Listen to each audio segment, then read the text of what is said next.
Gloria a Dios. Nosotros muchas veces ni nos imaginamos en los episodios en que pueden haber tremendas lecciones de Dios para nosotros. Yo jamás me hubiese imaginado que en una despedida de una de las cartas del apóstol Pablo uno va a encontrar tantos argumentos tan poderosos para comprender por qué Dios hace o no hace tal o cual cosa.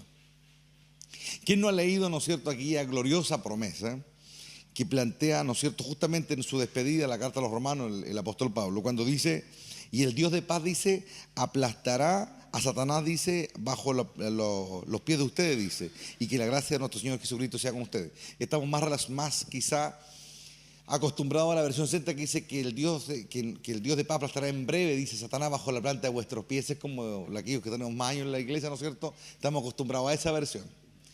Y nosotros nos apropiamos de eso y decimos, gloria a Dios porque es así, y qué maravilloso que Dios vaya a aplastar al diablo porque mucha que le tenemos ganas y harta deuda pendiente. Entonces, claro, cuando uno lee el puro verso nomás, generalmente uno no logra entender a cabalidad qué es lo que Dios quiere decir, o cómo se logra, más bien dicho. O yo creo que si todos estamos de acuerdo en que el diablo ojalá que sea aplastado y bien aplastado, ¿no es cierto? La pregunta es ¿cómo? ¿Y saben qué? Es cosa de leer nomás a veces. Es cosa de leer un poco hacia atrás nomás y darse cuenta por qué Pablo le dice eso a la iglesia que está en Roma. Acompáñenme al último capítulo de Romanos 16. Pablo, ¿no es cierto?, ha dado un sinnúmero de enseñanzas a través de este libro, a través de esta carta, ¿no es cierto?, a la iglesia que está en Roma. Y una iglesia que al parecer a Pablo le dio mucha alegría en muchos aspectos. Y cuando en el capítulo 16, que es básicamente una despedida, ¿no es cierto?, donde él se despide, fíjense que no es la despedida común y corriente de las cartas del apóstol Pablo. De hecho, en teología, ustedes saben que me gusta hablar mucho de esas cosas, pero en teología se habla de la carta del apóstol Pablo como la obra maestra de su apostolado, por los temas que él trata, por la variedad, ¿no es cierto?, de argumentación que él plantea respecto a la edificación de la iglesia, la conformación de su carácter, lo que Dios espera de ella, etcétera, etcétera. Entonces, dentro de todas las cartas, la carta a los romanos es una de las cartas más, digámoslo, de las obras maestras del apóstol Pablo. Así que no es una carta que hay que mirar así a la rápida. Vamos a leer un poco y luego vamos a ver algo. Dice, verso 1, dice, les encomiendo, dice nuestra hermana Febe, dice, quien es diaconisa en la iglesia de Cencrea, recíbanla, dice, en el Señor como digna de honra en el pueblo de Dios. Ayúdenla, dice, en todo lo que necesite, porque ella ha sido de ayuda para muchos, especialmente para mí, dice. Den mis saludos a Priscila y Aquila, mis colaboradores en el ministerio de Cristo Jesús. De hecho, dice, ellos una vez arriesgaron la vida por mí. Primer punto. Él habla de un par de hermanos que arriesgaron la vida por él. Luego dice, den también mis saludos, dice, a la iglesia que se reúne en el hogar de ellos. Saluden a mi querido amigo Epeneto, dice. Él fue el primero en toda la provincia de Asia que se convirtió en seguidor de Cristo. Segundo argumento, él fue el primero que se convirtió. Luego dice, denle mi saludo a María, dice, quien ha trabajado tanto por ustedes. Saludo a Andrónico y a Junias, judíos como yo, quienes estuvieron en la cárcel conmigo. Tercer argumento. Ellos son muy respetados, dice, entre los apóstoles. Y ellos se hicieron seguidores de Cristo, cuarto argumento, antes que yo. Saluden a Amplias, mi querido amigo en el Señor. Saluden también a Urbano, dice, nuestro colaborador en Cristo, y a mi querido amigo Estaquis. Saluden a Apele, dice, un buen hombre. Quinto argumento, aprobado por Dios. No está diciendo que está en el proceso. Dios ya le dijo, él está listo. De mi saludo, dice, a los creyentes de la familia de Aristóbulo. Saluden a Herodión, judío como yo. Saluden, dice, a lo de la familia de Narciso, que son del Señor. Sexto argumento. De mis saludos a Trífena y Trifona, obreras en el Señor, y a la amada Pérsida, quien ha trabajado tanto para el Señor, dice. Séptimo argumento. Saluden a Rufo, a quien el Señor eligió para hacer lo suyo. Octavo argumento. Y también a su querida madre, quien ha sido, dice, como una madre para mí. Noveno argumento. De mis saludos a Síncrino y a Flegonte, Hermas, Petrobas, Hernes y a los hermanos que se reúnen con ellos. Saluden también a Filólogo y Julia, Nereo y a su hermana, y a Olimpas y a todos los creyentes que se reúnen con ellos. Salúdense unos a otros con amor cristiano. Todas las iglesias de Cristo les envían saludos. Y ahora, mis amados hermanos, les pido algo más. Tengan cuidado con los que causan división y trastornan la fe de los creyentes al enseñar cosas que van en contra de lo que a ustedes se les ha enseñado. Manténganse lejos de ellos, dice. Tales personas no sirven a Cristo, nuestro Señor, sirven a sus propios intereses. Con palabras suaves y halagos engañan a la gente, pero inocente, dice, gente inocente. Pero todos saben que ustedes son obedientes al Señor. 10º argumento. Todos saben que ustedes son obedientes. Eso me llena de alegría, dice. Quiero que sean sabios para hacer lo que está bien y sigan siendo inocentes en cuanto a toda clase de mal. Entonces, después de todos estos argumentos, yo entiendo que el Dios de paz aplastará en breve a Satanás bajo la planta de vuestros pies.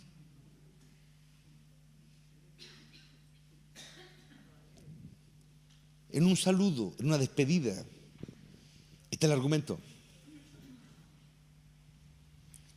Un hombre aprobado por Dios como Apeles. Otros que han trabajado tanto como Rufo, ¿no es cierto?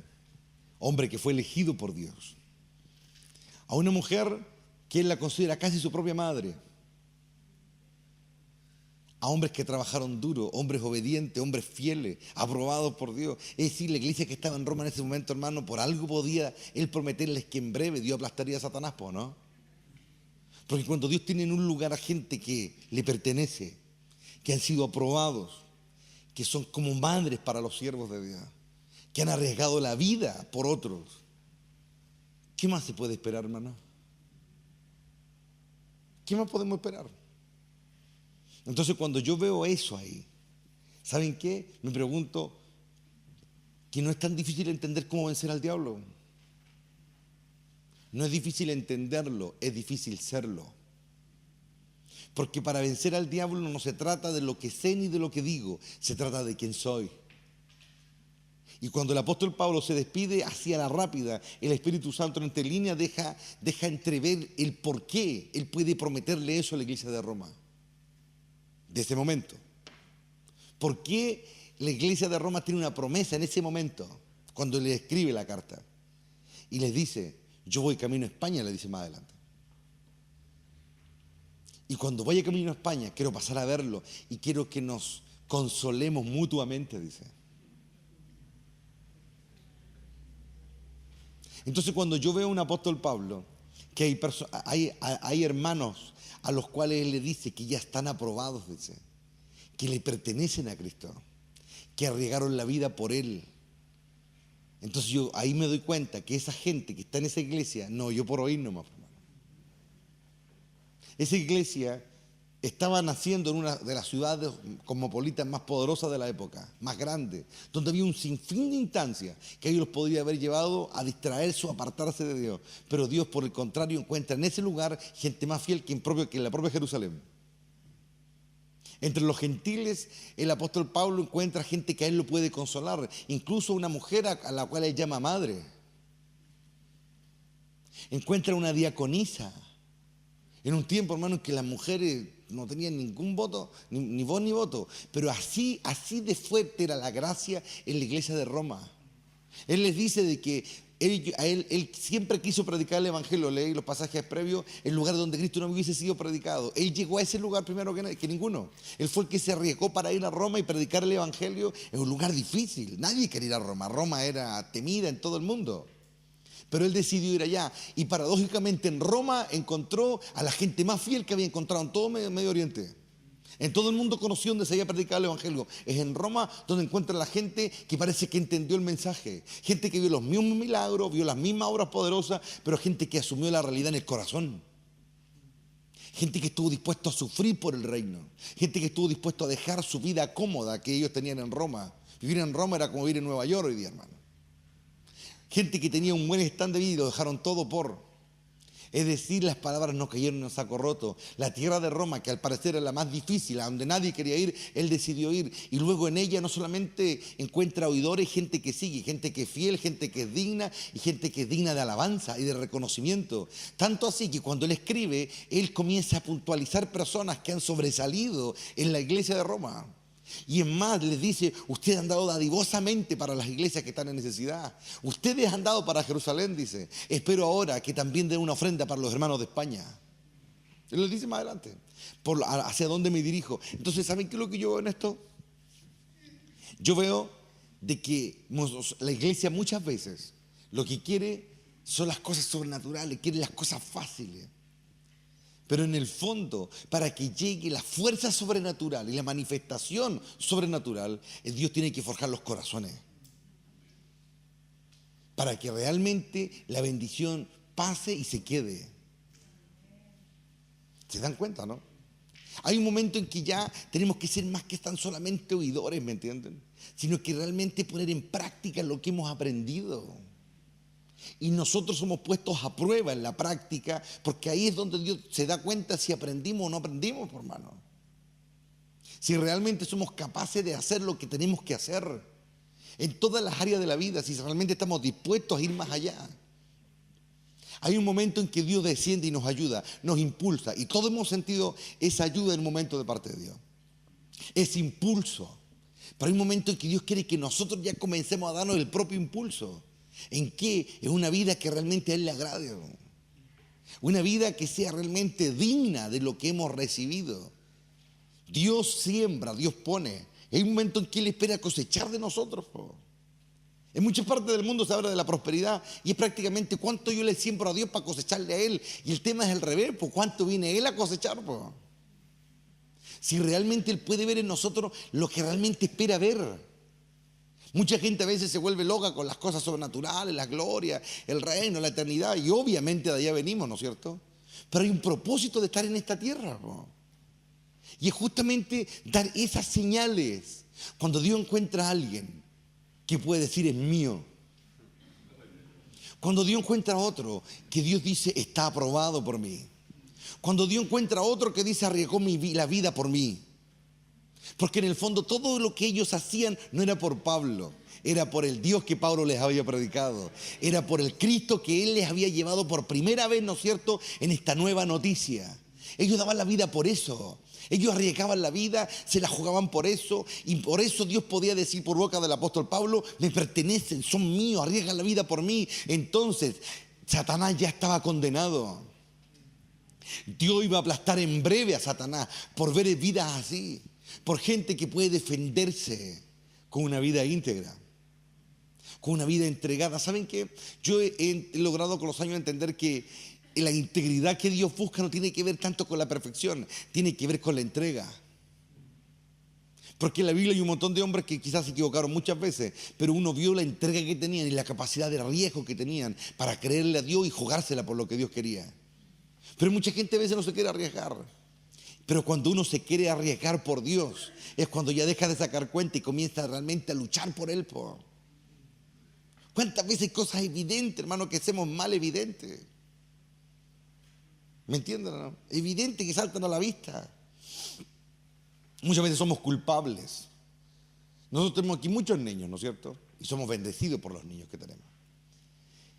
Yo me doy cuenta cuando un niño, por ejemplo, no todos los caracteres son iguales. Hay algunos que son más tranquilos, otros que son más alterados, son más locos, otros más callados, etc. Pero muchas veces, y hoy día justamente yo hablaba con las hermanas, hablamos de un caso especial, ¿no es cierto?, en que es desordenado y es desordenado, hace esto, hace berrinche, cuestiones. Pero yo me doy cuenta muchas veces que la mitad de la culpa es de la niña y la otra mitad de la culpa de los adultos. ¿O no? Y es evidente. Es evidente ese cuento. Entonces, hay un momento en que yo observo a Dios como Padre y Él no se equivoca al enseñar. Él no se equivoca al corregir. Yo les pregunto acá a los adultos, ¿acaso Dios te ha tratado toda la vida y te ha dicho sí a todo? Cuando tú le haces un berrinche, Dios te dice, no importa, que ¿eso es lo que hace Dios? ¿Qué hace Dios cuando tú haces un berrinche? ¿Te la deja pasar? No, ¿no es cierto? Cuando tú haces un berrinche, Dios te tira la oreja y te las tira fuerte, ¿o no? ¿Y por qué entonces ustedes muchas veces a los pequeños les dejan pasar todo? Y es evidente que están haciendo maldad, es evidente que están haciendo berrinche, por ejemplo. Todo el mundo lo ve, pero nosotros no lo vemos. Y decimos amar. Eso es odiar. Un adulto que no corrige a un pequeño lo está odiando, lo está matando, lo está distorsionando, lo está convirtiendo en un prospecto para un delincuente, para un rebelde y un contumaz. Eso es lo que está haciendo un adulto cuando no ama a un pequeño. Pero el adulto que ama corrige. Está ahí siempre para proteger, para ayudar, pero también está para decirle que no. Y se han dado cuenta que hay personas que han criado hijos. Los hijos han salido desmandados por cualquier lado y después siguen haciendo lo mismo con los más chicos. ¿Lo han visto o no? Yo entiendo que muchas veces padres se equivocaron porque, bueno, pensaban que era lo mejor que podían hacer, o trataban de hacer lo mejor que podían. Pero ¿qué pasa con aquellos a quienes se les ha dado una segunda oportunidad y la siguen embarrando? ¿Se dan cuenta que estoy diciendo la verdad o no? El apóstol Pablo, como padre espiritual, fue un hombre que le enseñó a la iglesia las cosas bien. Y como le enseñó las cosas bien, comenzó a ver frutos en la iglesia. No le fue fácil, pero hubo un momento en que él puede decir delante de Dios: aquellos que les he enseñado ya son tuyos. Aquellos que les he enseñado están dispuestos a arriesgar la vida por ti. Aquellos que les he enseñado son ejemplo a otros.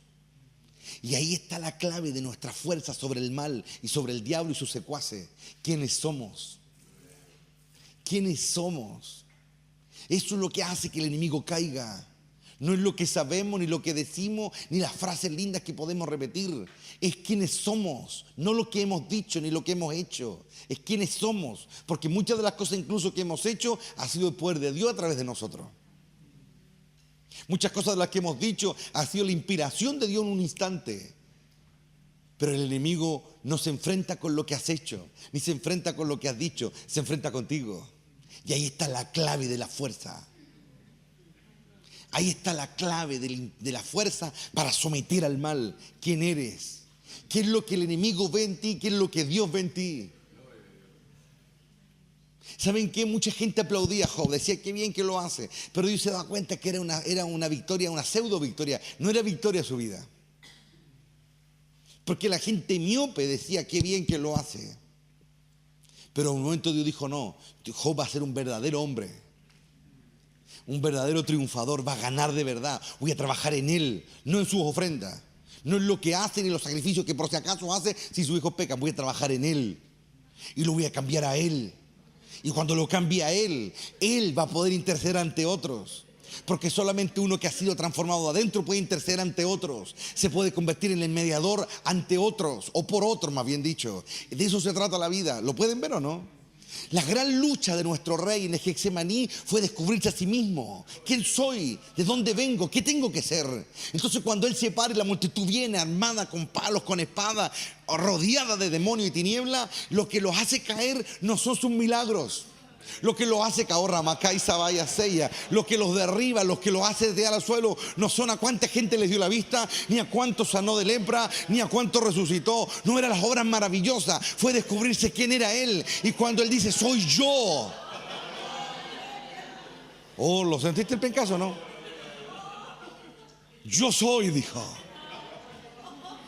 Descubrió la eternidad de su grandeza. Descubrió que él iba a ser igual a Dios. Descubrió que él era el heredero único del trono de Dios. Descubrió que él iba a ser el nuevo Dios después del que hay. Descubrió tantas cosas. Y en ese momento la maldad cae ante la declaración de quién es él. De eso se trata. Por eso el apóstol Pablo le puede decir a la iglesia que está en Roma en ese momento: Dios va a aplastar en breve a Satanás bajo la planta de vuestros pies. Fue exactamente lo mismo que Cristo hizo en el Getsemaní. Cuando él estaba diciendo: yo soy, pasarían horas en que el diablo sería aplastado bajo la planta de sus pies. En horas más el diablo sería aplastado porque él descubrió quién era y es la gloria de Dios. Y yo bendigo al Rey de Gloria. Por eso Dios te presiona. Por eso televidente, Dios te presiona, te ahoga, te presiona. Porque Él quiere que tú seas. No que sepas, no que oigas, no de oídas, no más de oídas. De oídas no se gana. La lucha está acá adentro y acá adentro hay que ganar. Acá adentro hay que vencer. Hay que declarar: yo soy el Hijo de Dios. Yo soy una hija de Dios. De eso se trata. Cuando Dios golpea ahí adentro, cuando Dios te obliga a cambiar, cuando en vez de andar cuidando tu vida la riegas por amor a Él, cuando en vez de huir confrontas, que ante las imposibilidades, aquellas cosas que te cuestan horrores, lo vuelves a intentar una y mil veces hasta que lo logras. La grandeza no está en lograrlo la primera. La grandeza no está, hermano. Oh, Rabacá seguí, padre. Sansón no brilló porque tomó una quijada de burro y mató a 1000 filisteos. Eso no fue lo que lo metió en la galería de la fama. Lo que lo metió en la galería de la fama es que era débil, sin fuerza, humillado, sin ojo, estaba siendo vituperiado, siendo golpeado, y ahí se estaba catapultando, porque lo otro era la fuerza de Dios, era la gracia, la unción de Dios. Pero ahí, tras la muralla, humillado, totalmente destruido, totalmente humillado, aplastado, él decidió ponerse de pie. Él decidió: no voy a morir así, voy a hacer lo que tengo que hacer. Yo fui profetizado por un ángel para traer libertad a mi pueblo y lo voy a hacer, cueste lo que cueste. Y ahí, en ese momento, cuando el hombre toma esa decisión, es cuando se convierte en un yo soy.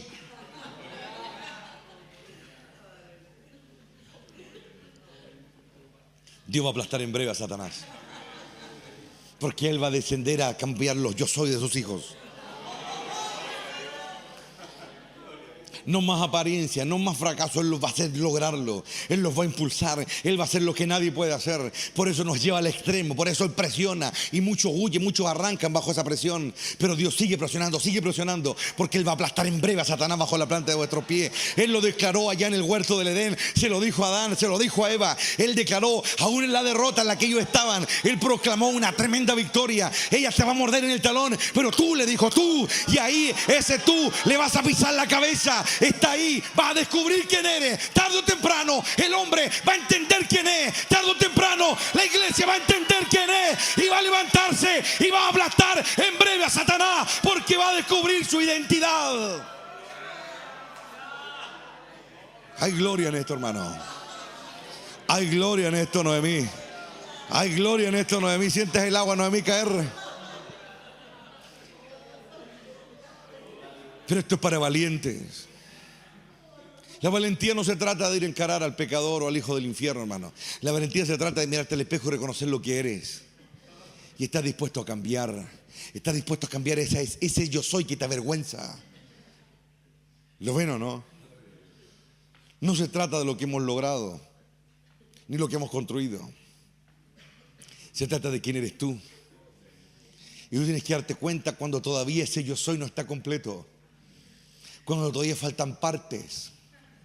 Cuando te estás distrayendo en cosas que no tienes que distraerte. Cuando te estás yendo detrás de sueños que no tienes que irte. Cuando tu corazón anda corriendo detrás de cosas que no tienes que correr. Cuando andas anhelando lo que no tienes que anhelar. Cuando andas distraído, perdiendo el tiempo en esta vida, en una cosa, en la otra, en vez de centrarte en lo que realmente importa. De eso se trata. Cuando aparecieron los grandes profetas de Dios en la historia, venían aquí a ordenar lo que estaba torcido. Cuando Juan se paró en el desierto y empezó a decirle a la gente, generación de víboras. ¿Quién llama al arrepentimiento a la gente así?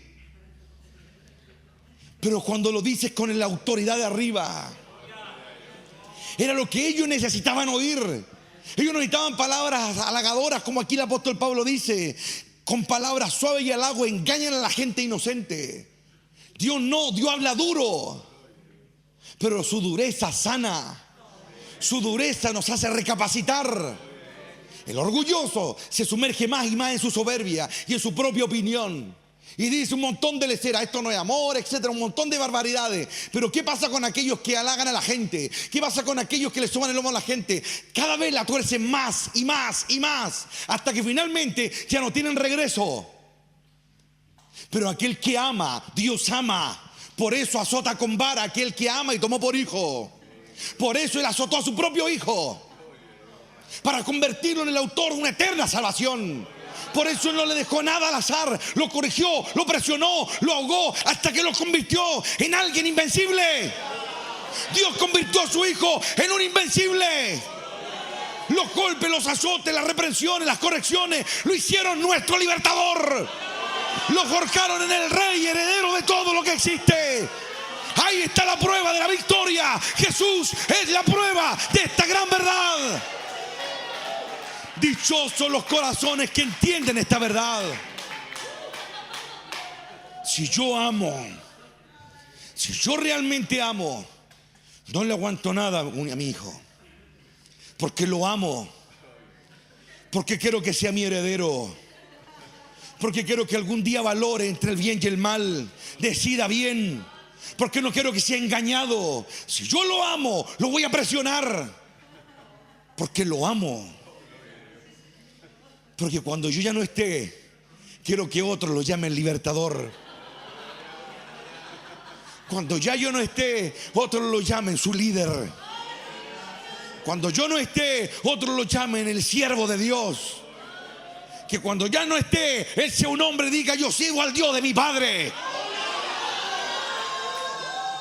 Por eso yo soy duro con ellos. Dios es bueno. Es el mejor padre que existe. Él trabaja nuestro yo soy. Descúbrelo. Descubre quién debe ser para que yo cumpla mi promesa.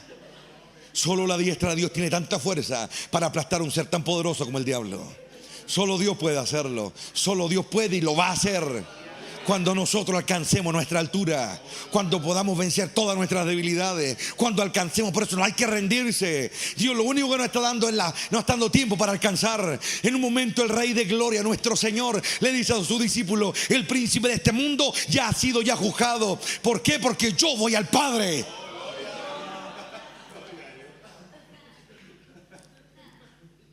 La integridad del Hijo iba a ser probada. Y al ser probada su integridad en el extremo que fue probada, entonces Dios tendría un argumento para destronar a aquel que era el príncipe de este mundo. ¿Lo ven o no? Esa es la gloria. En una despedida de carta está el mensaje. Ahí está la palabra escondida. Busca una pala y comienza a cavar. ¿Por qué Dios llama a uno aprobado por Cristo? ¿Por qué llama a otro que ha trabajado duro por Él? ¿Por qué dice a otros que arriesgaron la vida? ¿Por qué dice a otro que ya fue aprobado y que es posesión de Él? ¿Por qué Él dice eso? Porque estos hombres han sido perseguidos, han sido calumniados, han sido probados y han sido hallados fieles en medio de la prueba. Entonces después viene el argumento de Dios: los voy a aplastar en breve al diablo en esa ciudad. La voy a aplastar en breve porque ustedes son mi argumento. Ustedes son la prueba de que la tierra merece una oportunidad. Ustedes son la prueba de que la humanidad puede ser, aleluya, y va a ser el sacerdocio de Dios. Los sobrevivientes serán el sacerdocio de Dios. Él lo hará porque trabajará en nuestra identidad.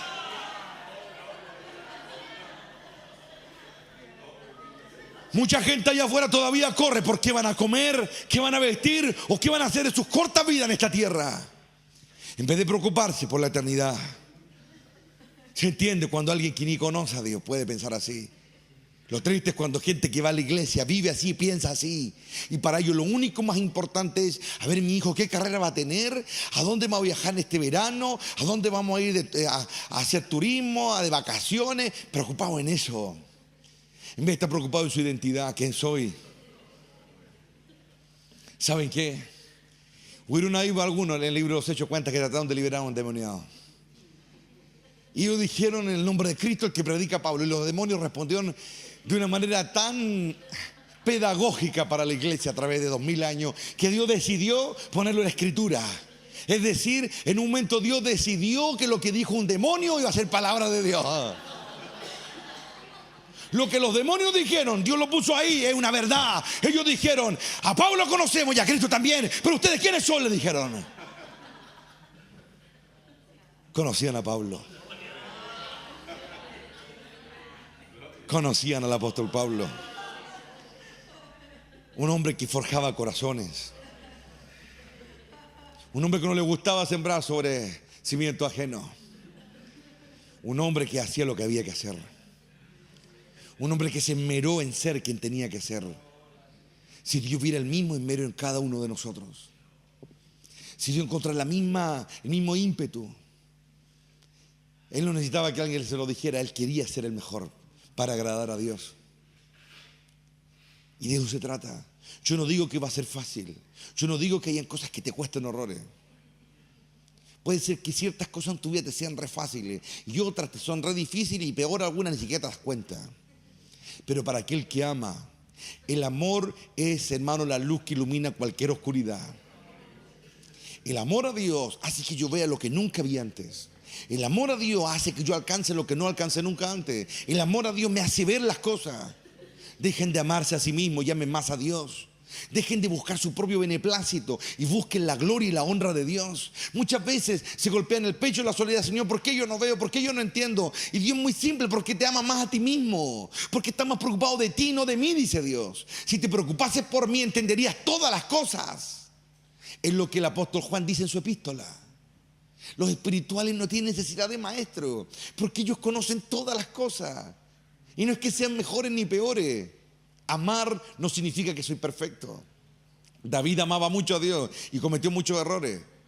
El amor no tiene que ver con nada que ver con la perfección. El amor tiene que ver con entregarse a otro, de dar algo por otro.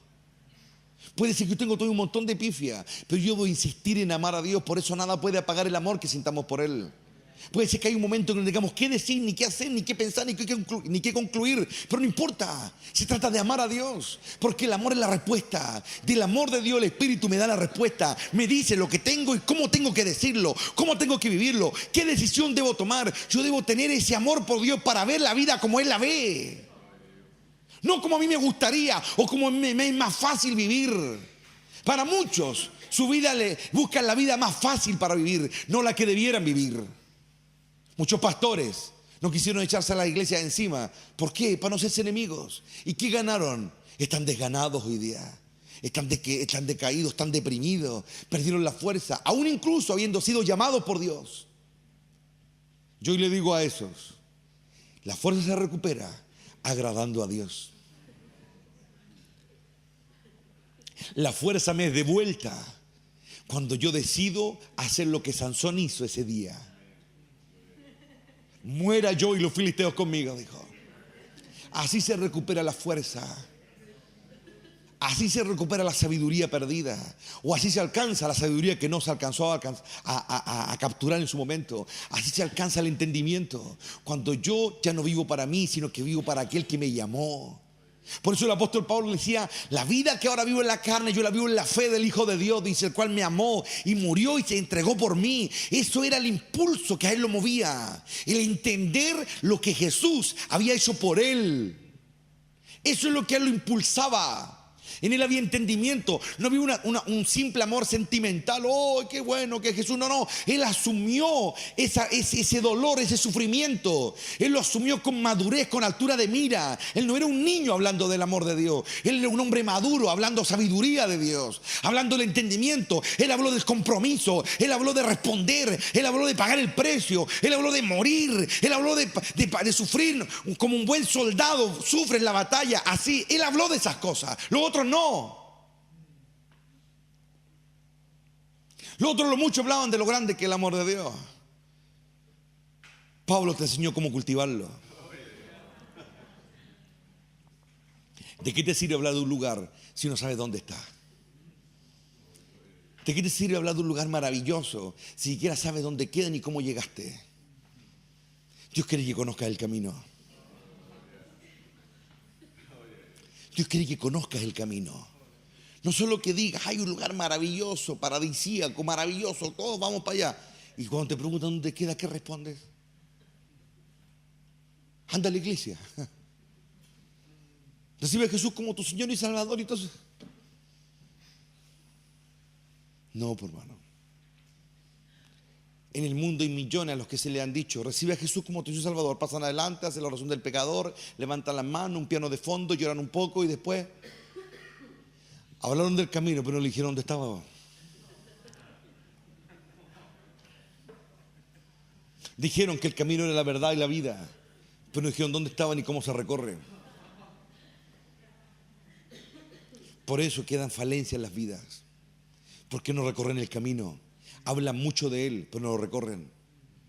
Hablamos mucho de Él y todavía nos falta recorrer mucho de Él. Nos falta recorrer el sacrificio. Nos falta recorrer la renuncia.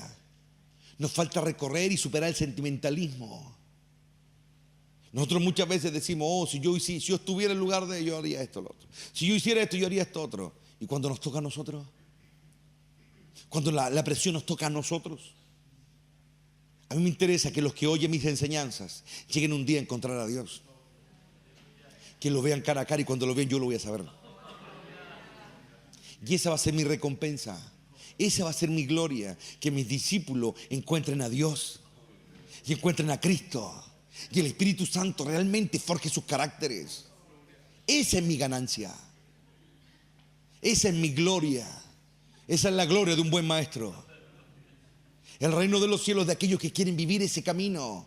Por eso en el Getsemaní están las grandes enseñanzas. Si tan solo de la Biblia entendieras el Getsemaní, nada más.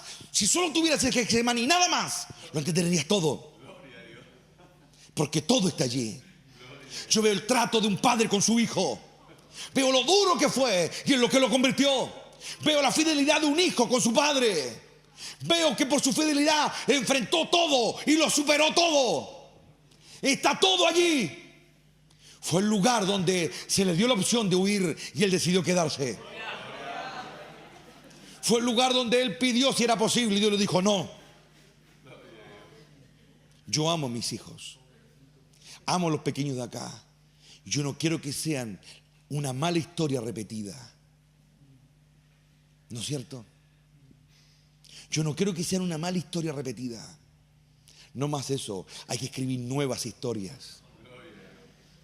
Yo el otro día le decía a alguien, aquí han nacido muchos niños y como es obviamente propio tal de nosotros que amamos a Dios y amamos su palabra, a muchos de ellos le hemos puesto los nombres de muchos de los siervos de Dios. Ya, porque sea más que poner el nombre, que ellos repitan la historia y mejor que las que lo tuvieron en aquel nombre. ¿Lo ven? Que sean los contenedores de esas mismas promesas. Cuando Dios ve, hermano, cuando Dios ve en alguien potencial, Dios cambia el tiempo. Yo sé lo que te digo. Dios lo para o lo adelanta o lo atrasa para que ese que Él ama alcance el propósito. Yo sé lo que te estoy diciendo. Aquí estoy hablando de los que han alcanzado una madurez. No sirve de nada ver la eternidad si no eres capaz de traerla a tu presente. No sirve de nada ver un paisaje muy lindo en HD por ahí por el monitor del computador si no vas a ese lugar y estás en esa agua y te metes en esa agua. Tú puedes ver playas paradisíacas acá de Centroamérica, del Caribe, linda, hermosa, pero ni se parece a estar ahí, ¿o no? Así es el reino. No hay que mirar de lejos. El ciego antes de recibir la vista escuchó primero. No veía nada, pero escuchó. Y la fe se cumplió otra vez más. Vino por el oír, no por el ver. Porque lo oyó, algo sintió en el tono de la voz de ese hombre desconocido para él, quizá conocido entre la gente, Jesús de Nazaret. Quizá muchas de las cosas que él escuchaba hablar a Cristo no entendía nada, pero había algo acá que le decía, la solución es Él. La respuesta está en Él y Él fue capaz de ir allá donde Él y le pidió que le diera la vista y el Señor le untó con barro los ojos. Anda, lavate el estanque, le dijo. El estanque de Siloé, el estanque del enviado.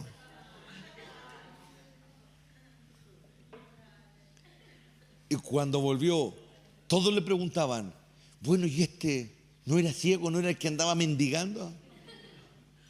¿No era el pordiosero, como dice la NTV? Sí, decía, yo era ciego.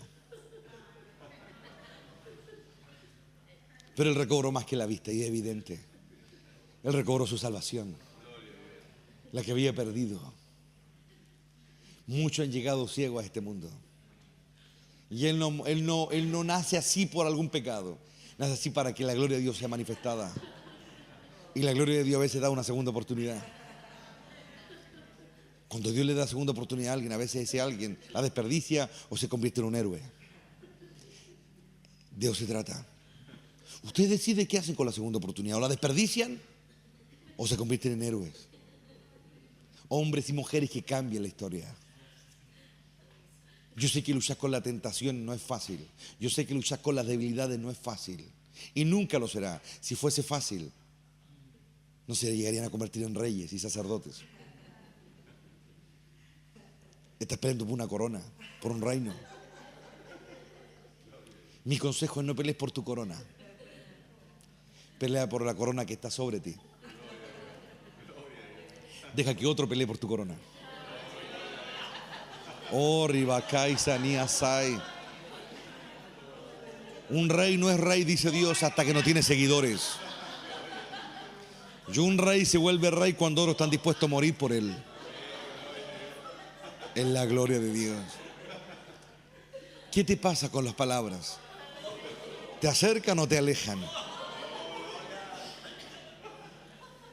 ¿Qué pasa con la vara? ¿Te acerca o te aleja? ¿Qué pasa con el callado? ¿Te acerca o te aleja? En la gloria del Padre. El reino funciona así, funcionará siempre así. Hay muchos tipos de llantos, hermano. Hay llantos de dolor y hay llantos de alegría. Hay muchos tipos de risas. Están las condescendientes, están las hipócritas y están las del gozo. ¿Cuáles son las tuyas? Hay muchos tipos de iras. Hay iras malignas y hay iras santas. Hay muchos golpes que destruyen y hay otros que edifican. ¿Cuáles son los tuyos? Los golpes de Dios, las heridas que Dios te ha hecho, ¿qué han provocado en ti? ¿Rabia o gratitud? Por eso Dios le da gracia al humilde. Porque el humilde espera el tiempo para entender y no asume ninguna postura ni ningún sentimiento hasta ver concluida la obra. ¿Lo pueden ver o no? En una despedida está todo. Dios con una despedida no solo se despide de esperanza. La despedida de Dios se llama Apocalipsis. Ahí se despidió Dios. El Apocalipsis es un hasta pronto. Oh, Ribacaisa, Ribasai. En la gloria de Jehová, y a Él le damos la honra y el honor, porque de Él procede la vida, la salvación, las segundas oportunidades, la fuerza, la vista, la sanidad. Todo procede de Él. Nuestra fuerza para adorarle procede de Él. Nuestra fuerza para amarlo procede de Él. Él nos dio el Espíritu Santo para que tuviéramos fuerza para creer, fuerza para entender. Nos dio la palabra, que es la lámpara que ilumina en medio de la oscuridad. Esta es la verdad que deshace las obras del diablo, que el Hijo se manifestó para darnos libertad. Una libertad que es un camino que hay que recorrer. No solamente se trata de recibir a Cristo, se trata de recorrerlo, de morir con Él para resucitar con Él, de enfrentar las mismas batallas y ganar como Él ganó. Él te dice cómo se gana. Esto es para los que aman el reino. Dichosos los que han venido a amar. Hay algunos que fueron enviados a esta tierra porque necesitaban venir para terminar de cambiar. Pero hay otros que vinieron solamente porque Dios les dio el placer de venir. Porque ellos querían seguir escuchando. Ellos querían seguir viendo la edificación de Dios en otro mundo, en otro lugar. Ellos querían ver, porque cuando se está en el cielo está todo listo, está todo hecho, hermano. Allá es puro deleite. Pero en la gloria es llegar a un lugar destruido y reedificarlo. Los niños les gustan las paredes limpiecitas, los pisos de mármol, todo ok. Pero los que ya han crecido quieren ir al lugar donde está la devastación y ver cómo el Dios de la gloria vuelve a edificar. Quieren llegar al lugar del caos y ver, escuchar a Dios otra vez decir: hágase la luz. Oh, Ramay, Sabacay, Sanama, Saya. Ellos se unen a ese gran trabajo. Ellos se unen a ese gran propósito en la gloria. Aquí se están abriendo libros ahora. Tienes que ver estos libros, Ramay, Sakari, Basaya. Los que están viendo tienen que ver estos libros. Esto no es con la mente, esto es con el corazón. Se trata de recibir la fuerza del Espíritu Santo. Se trata de buscar lo que está arriba. Muchos siervos, muchos pastores se debilitaron porque comenzaron a mirar acá abajo. Hay que mirar hacia arriba, hay que ver la historia, hay que buscar lo de arriba y no lo de abajo. Las revelaciones. Los que están secos dicen: no hay más revelaciones. Pobres seres, creen que saben algo. No saben nada todavía. Las revelaciones, hermano, no acabarán nunca. Dios es tan grande que no puede ser medido. Su conocimiento es tan vasto que no puede ser cuantificado. Su grandeza es tan vasta que tampoco puede ser medida. ¿Cómo podríamos saberlo todo de Él? No sabemos nada de Él. Pero a medida que comenzamos a rectificar nuestro camino, a medida que estamos en el camino correcto, el corazón comienza a arder. Esa es la señal. No es conocimiento que nutre el cerebro, es un fuego que enciende el corazón. Y eso no te lo dije yo definitivamente. No es conocimiento que llena el cerebro, sino es un fuego que enciende el corazón. Ese es el camino correcto. Ese es el camino. En ese camino encuentro a Cristo. En ese camino Él me da el pan de la vida. Se trata de vivir, vivir para Él y vivir por Él y vivir en Él. En una despedida está toda la respuesta. En una despedida Dios le dijo a Juan: al final ustedes ganan. Al final se va a ver una multitud vestida de ropa blanca con palma en sus manos. Al final, en la despedida, verás a mi Hijo glorificado en medio de los 24 ancianos sentados en el gran trono blanco. Y todos dirán: solo Él es digno de romper los sellos y de proclamar la grandeza. Aquel que venció en un Getsemaní hoy tiene el poder para romper los sellos, traer libertad y darle victoria a todos los que creen en Él y en el Padre. De los que están esta noche, ¿cuántos quieren esa gloria? Ese fuego hay que hacerlo en la fuerza de Él. Hay que hacerlo en la fuerza de Él. La verdad tiene que encenderse dentro de ti, no solo en el que te habla, dentro de ti. Porque si la verdad se enciende dentro de ti, ya no necesitarás que otro te diga: hácelo así y hácelo acá. Porque la verdad encendida en ti te hará hacer lo correcto. Te hará actuar de manera sabia. Pero mientras la verdad no se encienda dentro de mí, siempre habrá alguien que dirá: no es así, es por acá, es por allá, ¿por qué estás haciendo eso? Pero cuando ya la verdad se enciende en mí, solo hay una contemplación del que sabe y un gozo del Maestro. Ya no necesita que le vuelva a decir lo mismo. Ahora puedo hablar con él otras cosas. Yo quiero que Dios me hable otras cosas.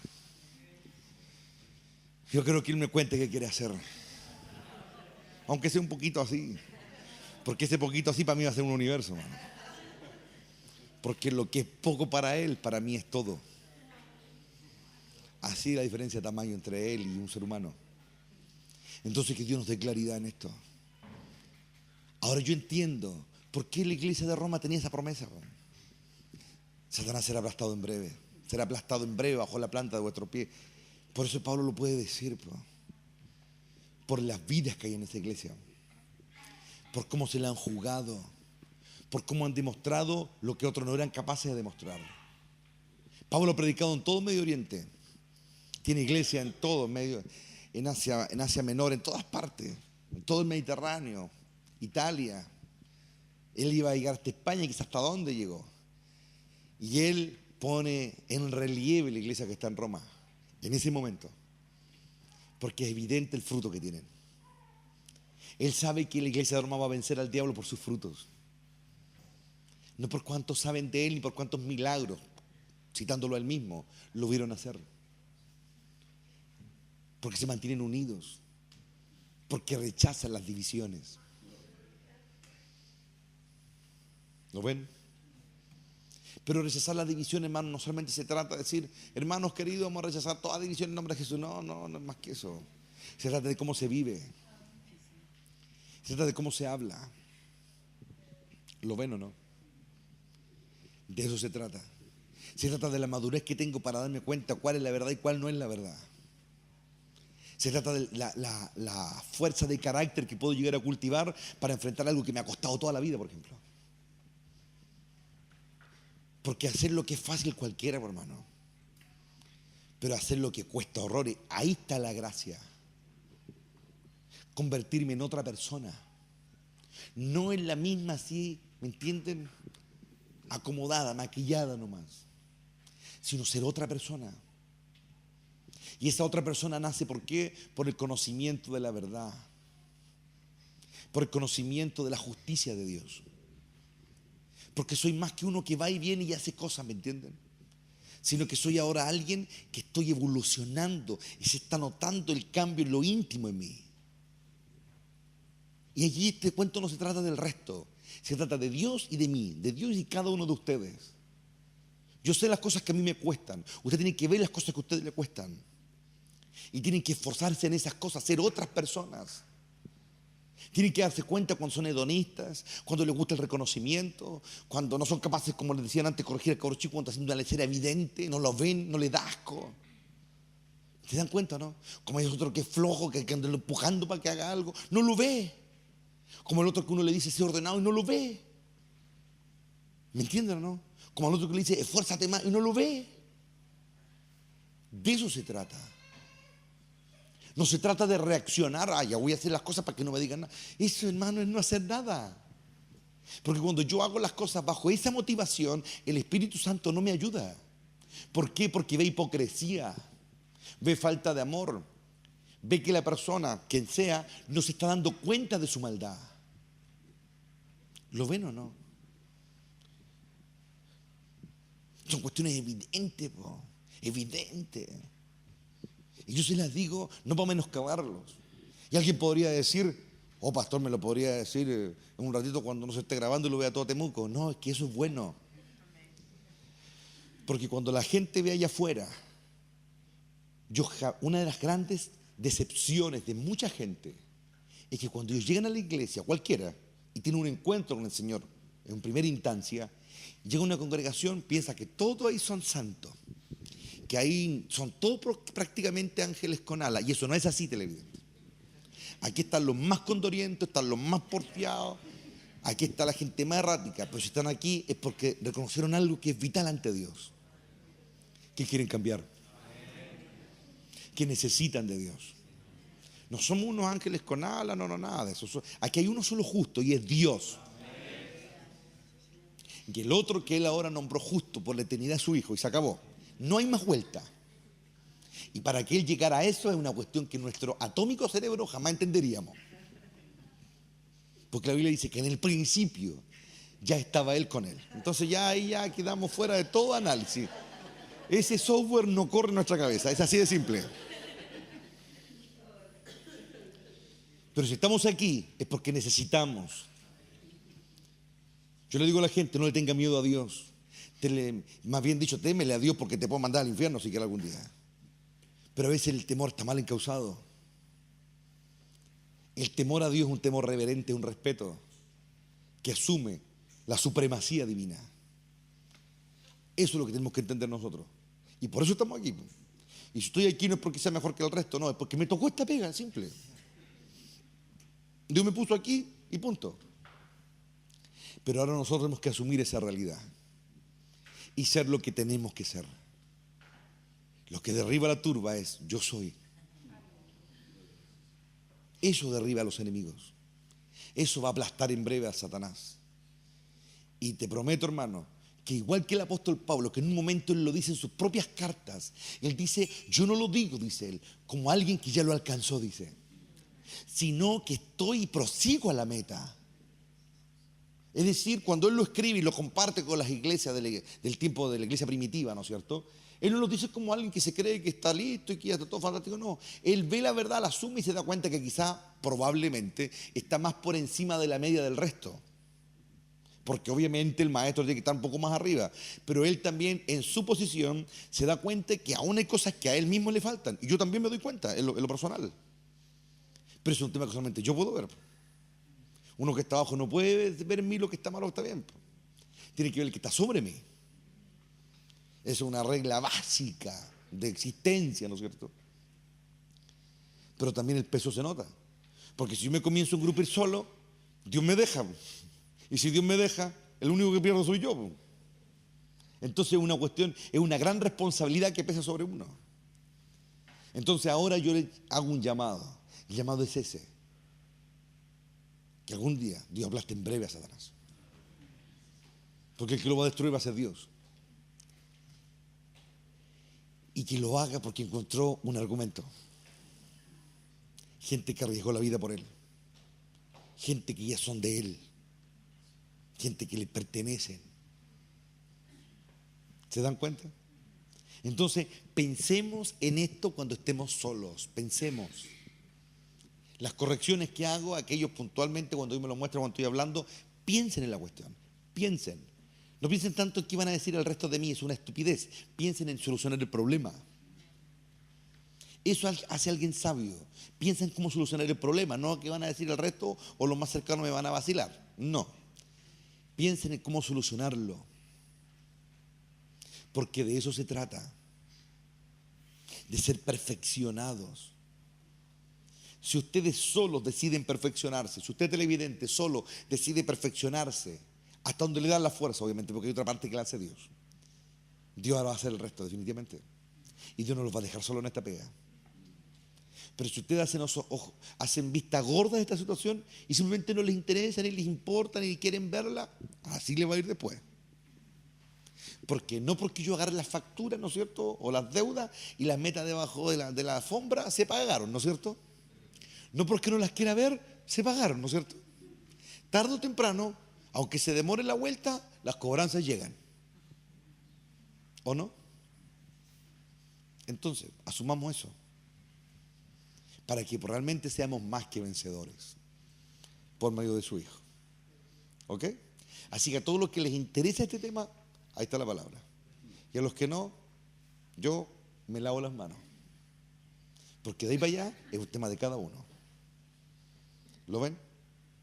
Y cuando usted ve que alguien por ahí es medio agilado, no le diga nada, si ya todo se ha dicho. Ore nomás.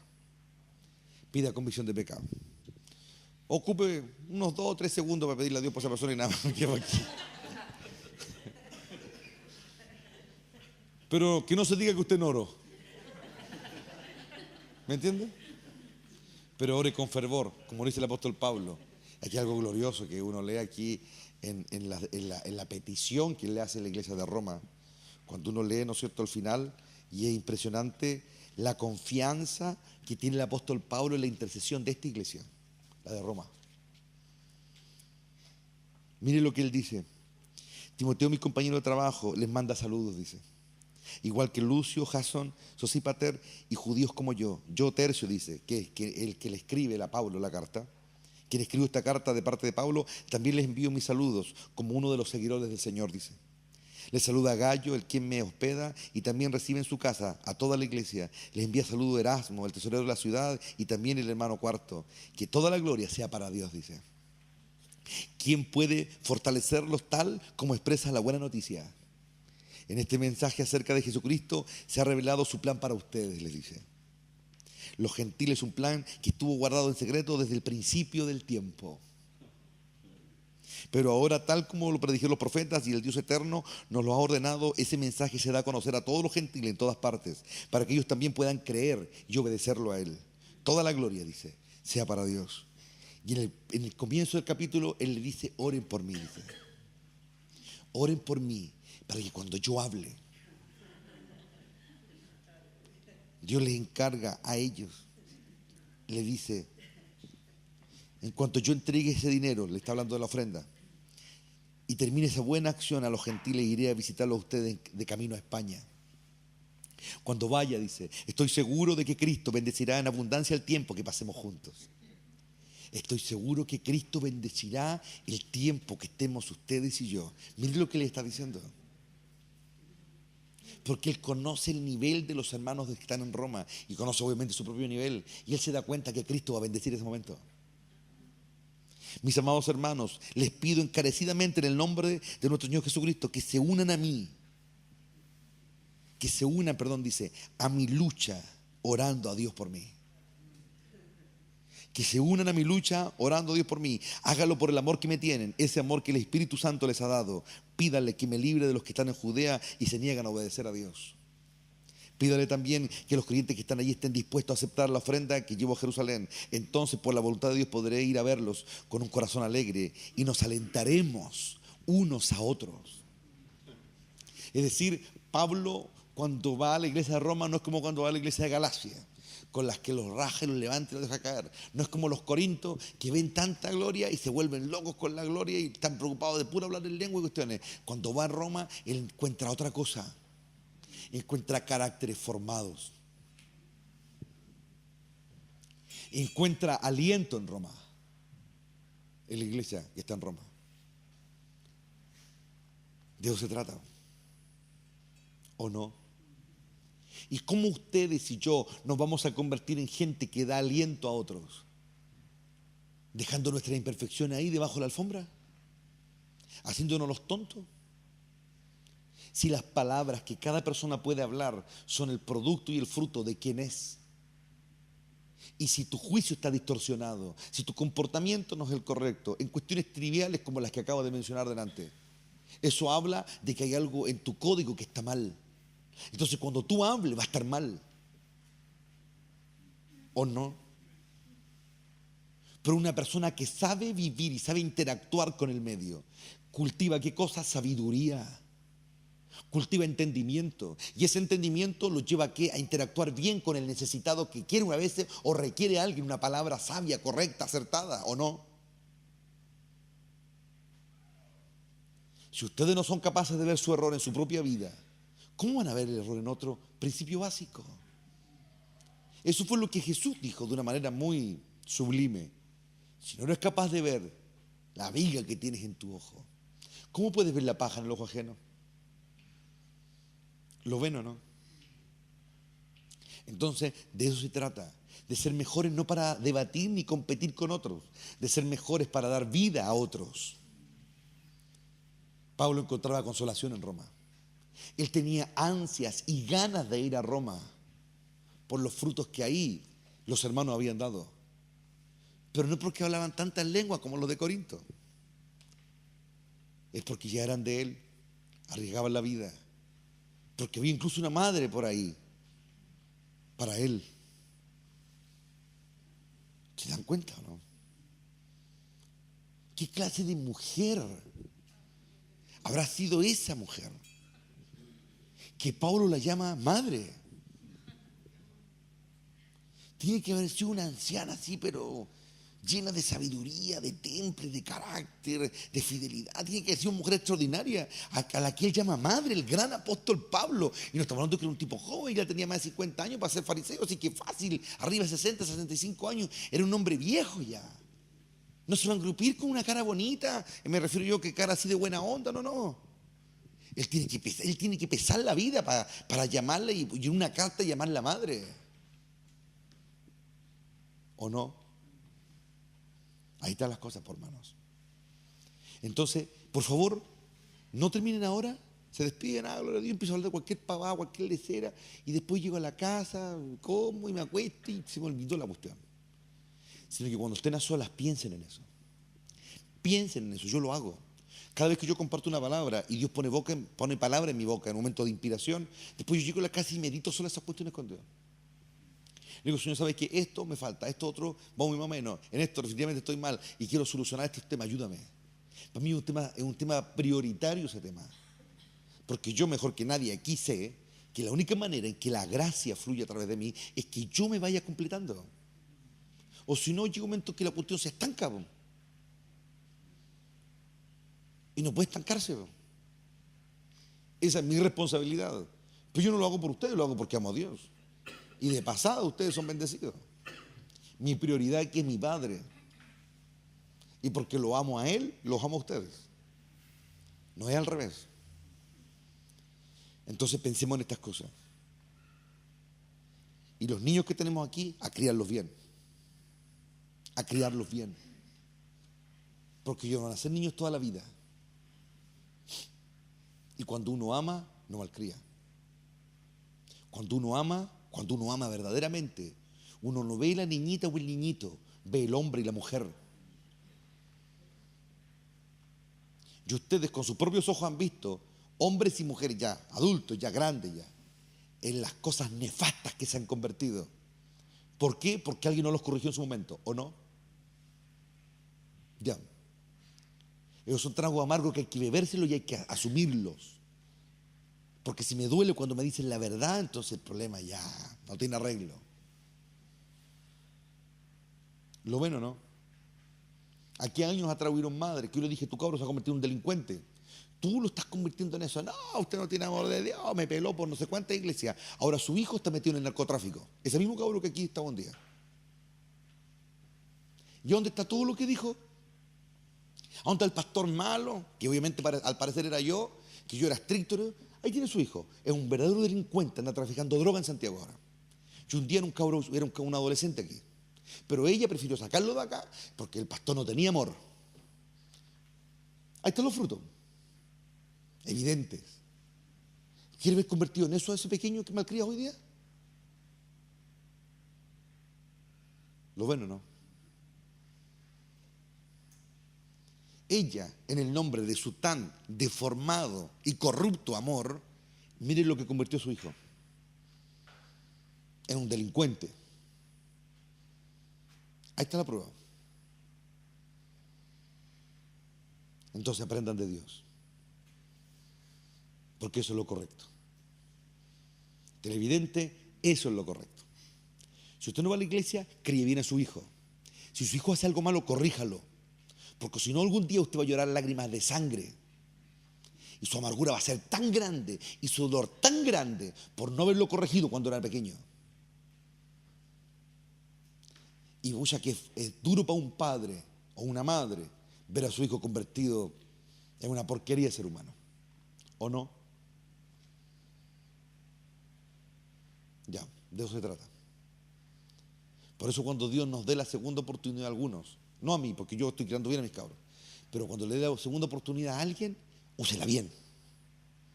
Úsela bien. Porque nadie sabe cómo llegan las segundas oportunidades. Y aquellos que ahora están criando, háganlo bien. Porque se supone que los aman. ¿O no? De eso se trata. Tome la mano de alguien por la, vamos a darle gracias a Dios en esta noche.